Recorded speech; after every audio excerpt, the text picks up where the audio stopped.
Well, hello everyone. It's season 2, episode 63 of Misheard Song Lyrics. I'm Misheard, aka Miss MISS Heard.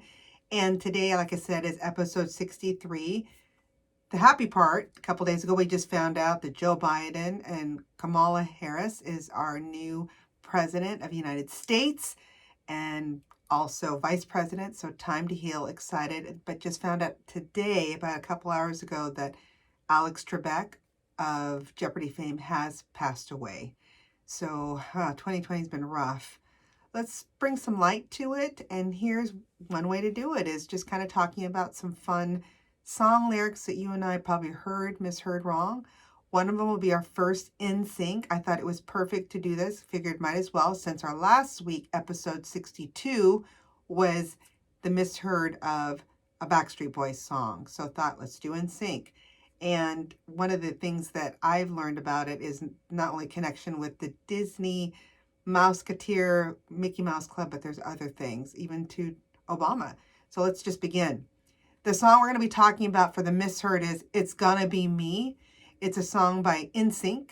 And the misheard song lyric is It's Gonna Be May. And the correct lyric is It's Gonna Be Me. So it sounds like he's saying the month May, and many memes out there, you'll know a little bit more about it. So more about the song. It isn't about May coming, even though I'm an April birthday baby, so it would have been perfect, but more to it than meets the eye. So It's Gonna Be Me, or May, is a song again by NSYNC. It was released as their second single from their second studio album, No Strings Attached, back in 2000. 20 years ago in the US and third internationally. Now, for those of you who've been under a rock for these many years, NSYNC was an American boy band actually formed in Orlando, Florida back in 1995.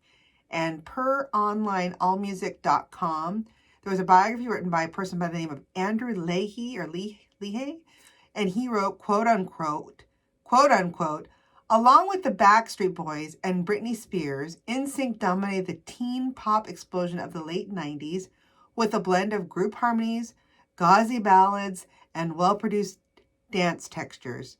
Although the group emerged in 1996 in Orlando, Florida, singers J.C. Chasez and Justin Timberlake had previously co-starred on the Mickey Mouse Club before relocating to Nashville, where they worked on solo projects with the same vocal coach and songwriters. Timberlake soon returned to Orlando, where he befriended Chris Kirkpatrick and Joey Fatone.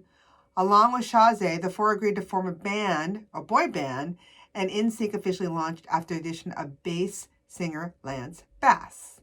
It's funny, his last name is spelled B-A-S-S, but it's pronounced differently than bass. I didn't even realize that. So that's what this Andrew Leahy wrote. So interesting, just to note, other Mouseketeers with Jay-Z, Chasez, and Justin Timberlake were future entertainers, including Christina Aguilera, might have heard of her, Britney Spears, a guy named Tony Lucca, Carrie Russell, and my favorite from some of you that know, Mr. Ryan Gosling. That's a well-packed Musketeer club, but the only name that I wasn't very familiar with was Tony Lucca. So I looked him up on the interweb and wanted to know what happened to Tony Lucca.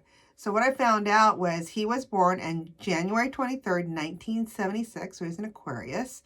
He is an American singer, songwriter, record producer, and actor. And after the Mickey Mouse Club disbanded, I think in 1996, Lucca went to Los Angeles, California, for a brief career as an actor, like most do, and then became a full-time musician. So he is on consistent touring artist, and he's toured with many acts, including Maroon 5, Kelly Clarkson, NSYNC, Mark Anthony, Sarah Bareilles, and the late Chris Whitley, whoever that is.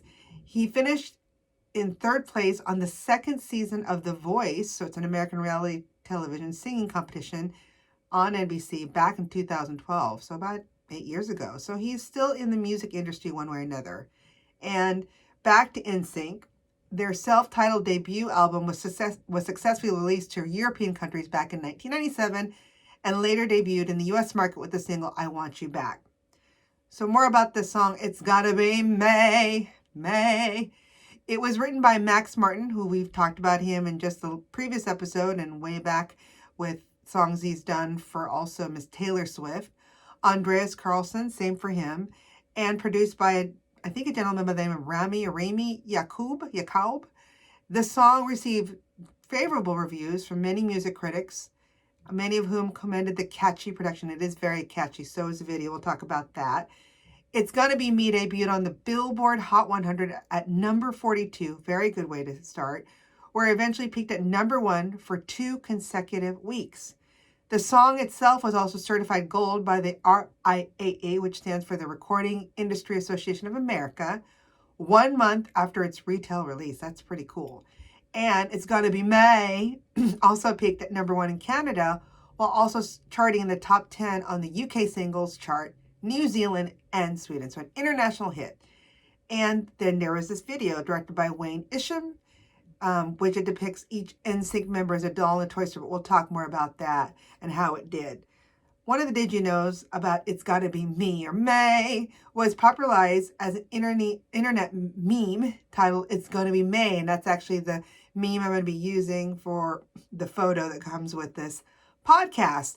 And after someone created it as a Tumblr image back in 2012, it caught the attention of then President Barack Obama and Timberlake. So we'll also talk more about that. But the funny thing is the reason why it sounds like May, I guess throughout the song, Timberlake pronounced the word me, such as it sounds more like May at the conclusion of the song, because apparently the way the writers wanted them to sing it, they wanted to sing it that way and made it sound like they had more of a sound like he was from Tennessee. So I thought that was interesting. And the internet meme eventually was, big on the internet, and as well as being referenced at a morning show called Good Morning America, and eventually Timberlake himself. So that there's many ways it became popular. And again, this is funny because they said here that it caught the attention of then President Obama on this Good Morning American show, and eventually Timberlake. So lots to be said about it. He also shared via Mr. Timberlake that in an interview, the producer Max Martin had him pronounce again that word the way he did, because again, he wanted it to sound like he was from Tennessee. And to mark the occasion in 2020, so this year, the song was temporarily renamed It's Gotta Be May on all digital platforms such as Spotify and Apple Music. So check it out and see if it does say that. Okay, so background of the song. Back in 1999, Max Martin, Andreas Carlson, and Rami Yacoub were in the Key West, so in the Florida area as well, and wrote another single after NSYNC's song Bye Bye Bye, in 2000. And apparently Andreas Carlson whistled the song's melody, which caught Max Martin's attention and told him to include it in the track. Pretty cool. And then on the weekend of July 17th to 18th, back in 1999, the band recorded vocals for the song in Battery Studios during their break from performing on the NSYNC in concert tour in New York. And then later, some of the recording, additional vocals were done at Stockholm, Sweden, in an area called Sharon Studios. As the song was written, this is another did you know, Carlson said it was inspired by Joe Jackson's Steppin' Out from 1982, and then Rupert Holmes' Hymn from 1980. Apparently the Steppin' Out song from Joe Jackson influenced the bass line of the lyric. And one of the things they did bring up here is the part where they sing, you don't want to lose it again, but let me just try. You don't want to lose it again, but I'm not like them. While Hymn inspired the song's love triangle theme, as well as the title lyric being influenced by the chorus. Very interesting. And then during the recording, Martin consciously wanted the lyrics to be sung in a specific way. So here's the backstory, which was described by NSYNC member Shazay in an interview in Billboard. And this is how this well-known Misheard lyric and meme was born. So according to Shazay, he said, quote unquote, for certain words, we bent the pronunciation. We were hitting the L's hard on lose. Instead of saying you don't want to lose, which would be kind of boring, we'd be like, you don't want to lose. So there's an N there, lose. But when you're listening to someone in the studio sing it that way, at first you're like, what's wrong with you? But you have to dig and hit these different shapes of consonants and vowels to give them energy. Instead of saying, it's gonna be me, we said, it's gonna be May, for it to hit harder. Well done.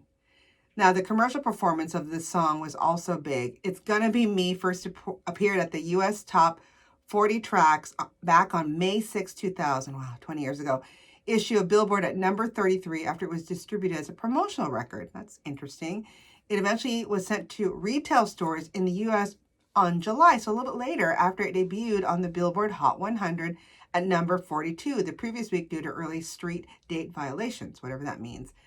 Then it caused It's Gonna Be Me to reach number 1 on the July 29, 20 issue. So maybe them holding it back actually helped, scanning 91,000 units. The next Did You Know is it was the second song released by Jive Records. You know who owns Jive Records. I can't remember his name right now. I can see him, but he discovered Whitney Houston and many other big acts, well-known producer.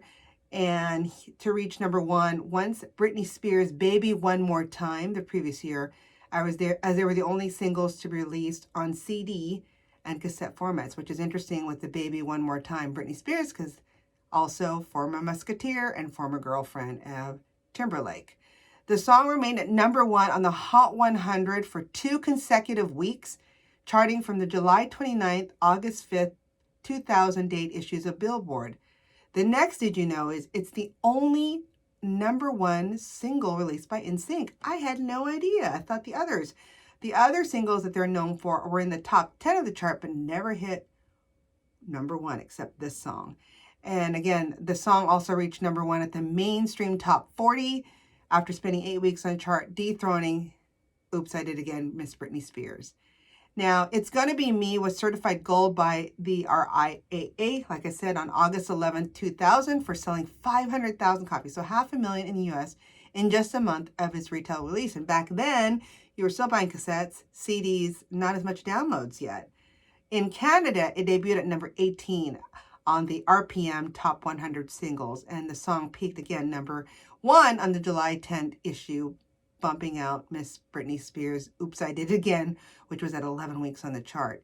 And then It's Gonna Be Me bowed on the UK singles chart at number 9 after charting for 12 weeks. It was certified silver by the British Phonographic Industry, or they call it BPI, like our RIAA, a lot of acronyms, on September 4, 2020 for selling 200,000 equivalent sales units. Wow, it's a lot. So more about the music video. Have you seen it lately? It's crazy. It actually looks really cool, even though, it's many years old. It was directed by someone named Wayne Isham and filmed from April 26th to April 28th, 2000 at the Los Angeles Center Studio. So it was filmed around the time when it was my birthday days there. And 2000, I would have been a mere 28.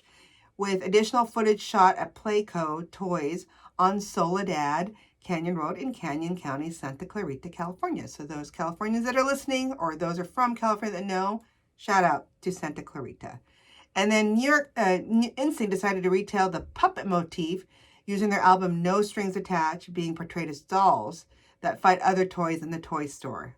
And it's interesting because when you see it, they actually used the model Kim Smith from the Bye Bye Bye video to this video to have one seamless one to the other. So there's a tie in there.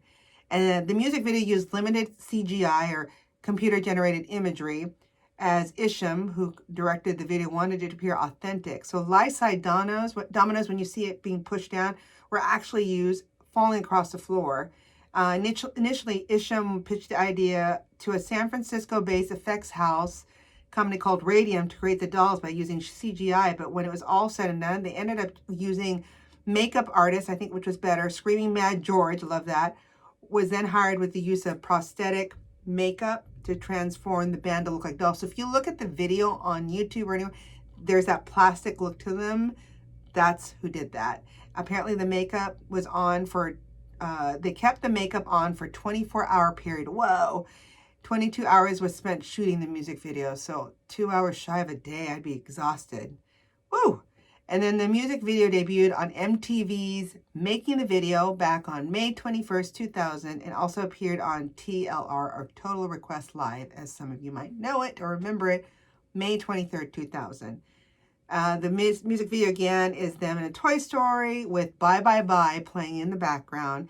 And you see them punching through their dolls. And the funny thing is they're fighting these G.I. Joe looking men. It looks like they're having a party with Barbie and her friends until they get, thrown, I think, some kind of netting over them. And throughout the whole video, they're trying to get a hold of or trying to get model Kim Smith to notice them, eventually dancing, which if I saw dolls like that dancing, I'd be buying each doll too. And she buys them. And when she buys them and purchases them, they scan each doll box. And apparently they had these dolls for sale. So if you have it, let us know. I'd love to see who has these dolls. And every time they're scanned, they come to life as their own self in life-size form.